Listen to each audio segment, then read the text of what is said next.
بعض احباب صدقہ فطر کے حوالے سے پوچھتے رہتے ہیں نا کہ صدقہ فطر کس مقدار میں ادا کیا جائے اور کس کو ادا کیا جائے۔ تو یہ بات ذہن میں رکھیں، صدقہ فطر اس کی مقدار کھجوروں کے حساب سے اگر آپ دیں گے تو 1 سا کھجوروں کا دیں گے، کشمش کے حساب سے دیں گے تو 1 سا کشمش کے حساب سے آپ دیں گے، اور جو کے ساتھ دیں گے تو 1 سا جو کے حساب سے آپ صدقہ فطر ادا کریں گے، اور اگر گندم کے حساب سے آپ ادا کریں گے تو پھر نصف سا یعنی آدھا سا گندم اس کے حساب سے آپ صدقہ فطر ادا کریں گے۔ یا تو یہی چیزیں آپ کسی غریب کو، مستحق کو، مسکین کو ادا کریں گے، یا ان چیزوں کے بقدر آپ ان کے حساب لگا کر ہر ایک کے حساب سے، یعنی کھجوروں کی طرف سے کھجوروں کے حساب سے آپ ادا کرتے ہیں تو کھجوروں کا حساب لگا کے 1 سا کھجوروں کی قیمت کسی غریب کو، مسکین کو، کسی مفلس کو ادا کر دیں گے۔ کشمش کے ساتھ ادا کرنا چاہتے ہیں تو کشمش 1 سا ادا کر دیں، یا پھر 1 سا کشمش کی قیمت لگا کر وہ کسی غریب کو، مستحق کو، مسکین اور نادار کو ادا کر دیں۔ اور گندم کے حساب سے ادا کریں گے تو آدھا سا گندم جو ہے نا وہ ادا کر دیں، اور اگر وہ نہیں ادا کرتے تو اس کے حساب سے اس کی قیمت لگا کر کسی مستحق کو، مسافر کو، مقیم کو، جو بھی غریب ہو، مفلس ہو، جو بھی ہو، اس کو ادا کر دیں۔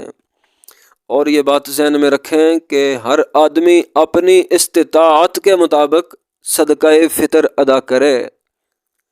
جس کو آدمی کو اللہ تبارک و تعالیٰ نے صاحب استطاعت بنایا ہے تو وہ اپنی استطاعت کے مطابق ادا کرے۔ اگر کھجوروں کی استطاعت رکھتا ہے تو کھجوروں کے حساب سے ادا کرے، اور کشمش کی استطاعت رکھتا ہے تو کشمش کے حساب سے ادا کرے، اور اگر گندم کی استطاعت رکھتا ہے تو گندم کے حساب سے صدقہ فطر ادا کرے۔ ہاں، ایک آدمی استطاعت کشمش کی رکھتا ہے لیکن ادا وہ گندم کی طرف سے کر رہا ہے، گندم کے حساب سے ادا کر رہا ہے، تو یہ ظلم کر رہا ہے نا، کیونکہ اللہ نے اسے صاحب استطاعت بنایا ہے اور وہ رب کائنات کی استطاعت کو چھپا رہا ہے۔ فرمایا قرآن کریم میں اللہ تبارک و تعالیٰ نے وَأَمَّا بِنِعْمَةِ رَبِّكَ فَحَدِّثْ، بہرحال اپنے پروردگار کی نعمتوں کا تذکرہ کرتے رہا کیجئے، اپنے پروردگار کی نعمتوں کا اظہار کرتے رہا کیجئے۔ تو رب کی نعمتوں کا اظہار کیسے ہوگا؟ جس کو اللہ نے صاحب استطاعت بنایا ہے، جس کو اللہ نے صاحب ثروت بنایا ہے، جس کو اللہ نے مالدار بنایا ہے، تو وہ اظہار کیسے کرے گا؟ اللہ تبارک و تعالیٰ کی مخلوق میں جو مفلس ہیں، جو غریب ہیں، جو مسکین ہیں، جن کے گھر چولہا نہیں جلتا، وہ اعلیٰ طریقے سے صدقہ فطر ادا کرے، یعنی کشمش کے حساب سے کرے، کھجوروں کے حساب سے کرے، اور نہیں کر سکتا تو کم از کم گندم کے حساب سے تو لازماً ادا کرے، کیونکہ اللہ تبارک و تعالیٰ کے پاک پیغمبر محمد کریم صلی اللہ علیہ وآلہ وسلم نے ایک حدیث مبارکہ کے اندر صدقہ فطر کو فرض فرمایا ہے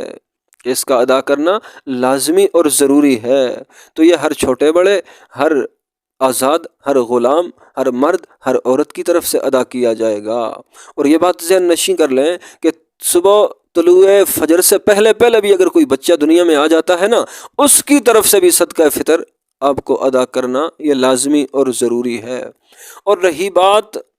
بالغ لڑکوں کی، بالغ اولاد کی، تو اس کی طرف سے ادا کرنا یہ لازمی نہیں ہے۔ اس آدمی کو، اس شخص کو، اس مرد کو، اس عورت کو اپنا صدقہ فطر خود ادا کرنا ہے، اور اب سب کی طرف سے آپ کفیل ہیں، سربراہ ہیں، بڑے ہیں تو آپ ادا کر دیں، یہ اچھی بات ہے، وگرنہ ان کا آپ پہ کوئی وہ نہیں ہے۔ اور البتہ رہے نابالغ بچے یا بچیاں، ان کی طرف سے آپ کو ادا کرنا پڑے گا۔ اللہ تبارک و تعالی ہمیں دین کی سمجھ عطا فرمائے۔